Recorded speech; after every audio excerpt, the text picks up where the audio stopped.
Olá, tudo bom com vocês? Sou Suiane, professora de língua portuguesa. A aula de hoje está voltada para o oitavo ano. Nós daremos continuidade e encerramento também ao capítulo 3, com o tema A Eternidade de um Momento. Hoje nós vamos estudar sobre as características dos poemas. Nós vimos na aula passada sobre um tipo de poema, o haikai, que em sua estrutura tradicional ele é um poema de estrutura fixa. E hoje nós vamos estudar essas estruturas do poema, tá certo? Essas características. Um poema, vou mostrar aqui para vocês. O poema é composto de verso, métrica, estrofe e rima. O verso vocês já conhecem, é aquela formaçãozinha de palavras numa linha só. A métrica já se refere ao número de sílabas. Só que essas sílabas não são sílabas como as que nós conhecemos, as sílabas gramaticais. São sílabas poéticas, são sílabas sonoras. Exemplo. Eu tô com um exemplo aqui que tá até no livro de vocês, na página 54, que é um trecho de um soneto de Vinícius de Moraes, Soneto do Amor Maior. Observem aqui. Maior amor. Só um momento. Maior amor nem mais estranho existe. Aqui tá bem claro a diferença para vocês entre sílabas poéticas e as sílabas gramaticais. Quando tratamos de sílabas gramaticais, nós temos 12. Mas quando tratamos de sílabas poéticas, nós temos apenas 10. Por quê? Como eu falei, as sílabas poéticas são sílabas sonoras. Então, primeira dica, vocês têm que observar como vocês falam. Maior amor. Vocês percebem aqui, ó, quando a gente fala maior, a gente não fala maior amor. Quando falamos rápido, a gente fala maior amor. Então, aqui fica uma sílaba. É um som, um fonema. Formamos esse som quando falamos. Maior amor, nem mais estranho. A gente não fala nem mais estranho. Nós não damos essa pausa para que cada pronúncia de palavra fique correta. Então, nem mais estranho. Aqui formou mais uma sílaba. Estranho existe. Geralmente, vocês podem perceber nos poemas quando uma palavra termina em vogal e a próxima, no mesmo verso, termina em vogal, geralmente nós falamos junto. Vira um fonema só. Então, a maior amor nem mais estranho existe. E por que tá faltando o resto do existe aqui? Outra dica importante é que quando a penúltima sílaba for a tônica, como o caso existe, o zis é a sílaba tônica, vocês não contam a última sílaba. É como se ela não existisse. Então, toda vez que a palavra for paroxítona, a penúltima sílaba for, ou a penúltima sílaba for a tônica, vocês não vão considerar a última sílaba. Dessa maneira, esse meu verso tem 10 sílabas poéticas ou sonoras. É importante que vocês entendam bem isso, porque os exercícios vão cobrar, certo? Outra característica que nós estávamos falando é a questão da estrofe. A estrofe é um conjunto de versos, é algo bem simples. Eu tenho até um livro aqui de Vinícius de Moraes, eu vou até mostrar para vocês. Pronto, isso aqui. Eu sei que vou te amar. Nós temos aqui uma estrofe e aqui temos outra estrofe. Vocês percebem que nós temos aqui dois conjuntos de versos no poema dele, certo? Então, esse conjunto de versos é a minha estrofe. Outra característica importante é a rima. O que é a rima? A rima é a repetição de sons. Eles podem acontecer Eles podem acontecer no final ou até mesmo no interior, aqui ó, no final ou no interior dos versos. São sons, repetição de sons ou sons semelhantes. Se vocês conhecem já o que é uma rima. Como exemplo, aqui na página 55, vocês podem perceber que o livro especifica que existem 3 tipos de rima. São as rimas interpoladas, alternadas ou emparelhadas. Aí aqui nós vemos ABBA, ABAB, ABB. O que é isso? Vamos simplificar. Voltemos para Vinícius de Moraes. Eu gosto muito dele, certo? Soneto de contrição. Quando nós lemos esse soneto, olha o que vocês percebem aqui. Eu te amo, Maria. Vamos lá, ó. Tanto doença, que aqui eu tô vendo de cabeça para baixo. Tanto doença, intensa e encanto. Tanto rima com encanto, doença rima com intensa. Então, aqui eu tenho essa rima com essa rima com essa, A e A. Aqui eu tenho B e B. Ou seja, eu tenho uma formação A, B, B, A, que é uma formação interpolada. Eu tenho 2 rimas próximas no meio e nos extremos eu tenho a outra rima. Entenderam? Tanto, encanto, doença, intensa. Já no segundo verso, eu já tenho uma rima alternada. Vamos lá, ó. Canto, rima com acalanto, suspensa com imensa. Então, tenho... Deixa eu ver se eu aproximo aqui para vocês verem bem. Canto, acalanto, suspensa, imensa. Então, tem uma formação A, B, A, B.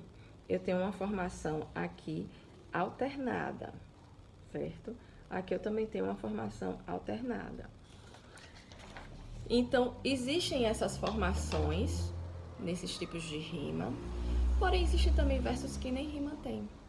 São chamados de versos brancos.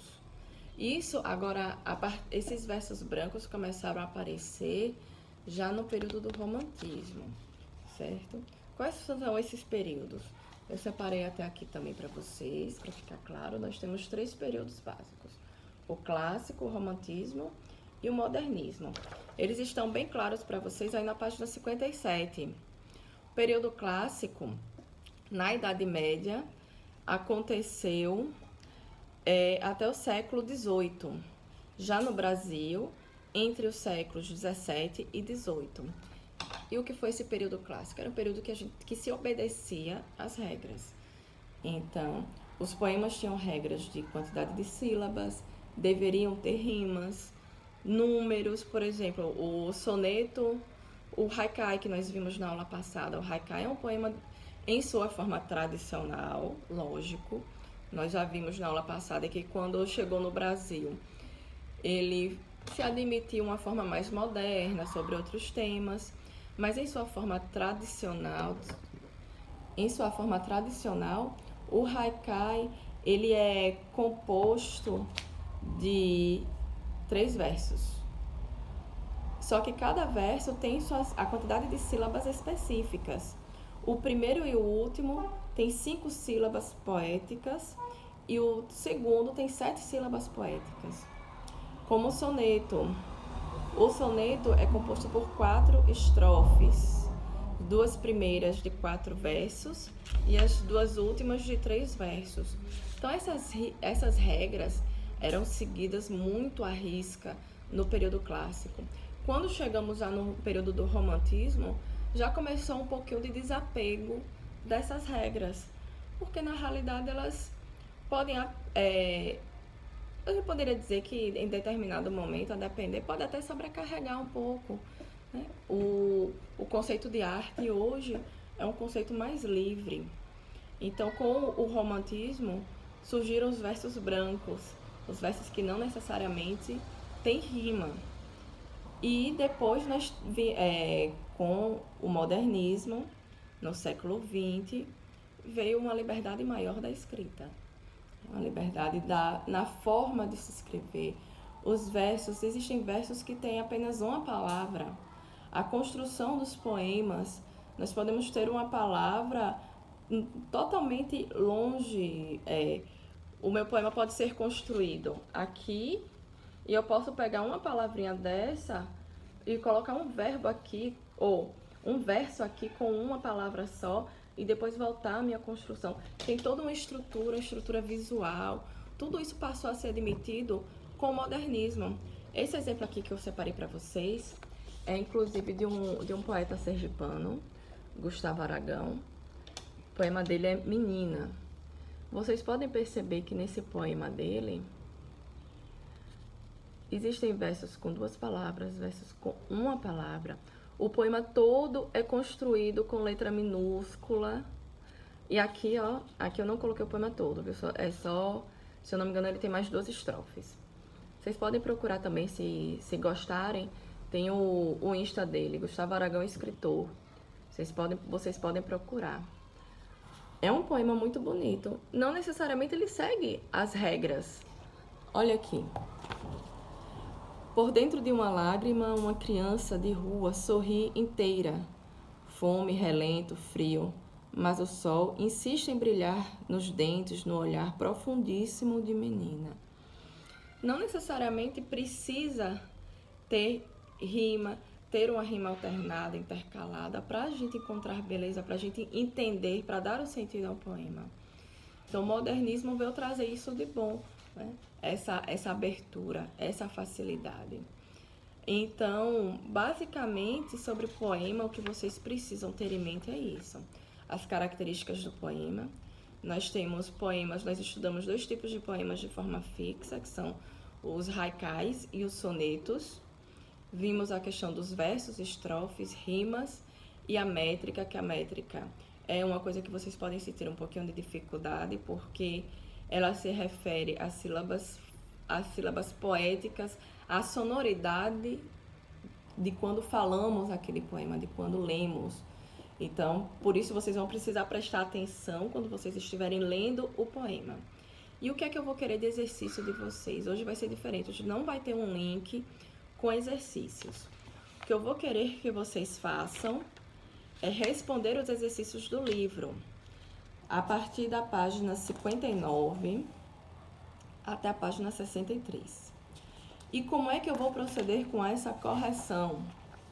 Existe se vocês não tiverem, existe um aplicativo chamado Khan Scanner. Vocês baixem esse aplicativo, vocês vão responder no livro, certo? Com esse aplicativo vocês fotografam as páginas e o próprio aplicativo converte em PDF. E aí vocês vão pegar esse arquivo e compartilhar comigo via e-mail, o mesmo e-mail do exercício passado, albuquerque.sy@gmail.com. Esse é um e-mail que está sendo específico, usado especificamente para as respostas dos exercícios, para essas aulas nossas. Então vocês respondam, por favor, caprichem na letra, aqueles meus alunos amados, que tem uma letrinha um pouquinho mais difícil, caprichem na letra para que eu possa entender, e aí eu vou fazer a correção. Ressalto a importância de vocês me enviarem esses exercícios, tanto de haikai quanto esse. Eu só posso dar prosseguimento ao conteúdo, me certificando de que vocês entenderam. Se vocês não mandarem os exercícios, eu não vou ter certeza disso. E esse conteúdo que nós estamos abordando aqui, quando nossas aulas presenciais retornarem, nós não voltaremos a esse conteúdo, é um conteúdo que já foi dado. Então, por favor, estou fazendo o controle aqui de quem está enviando ou não os exercícios. Envie, vocês vão ter agora, a nossa próxima aula é só na terça-feira. Então, por favor, estejam enviando esses exercícios para mim, que durante o fim de semana e na segunda-feira eu vou estar fazendo a correção para nós darmos prosseguimento à nossa aula na terça e, se necessário, fazermos uma revisão na terça-feira, ok? Fiquem com Deus, beijos.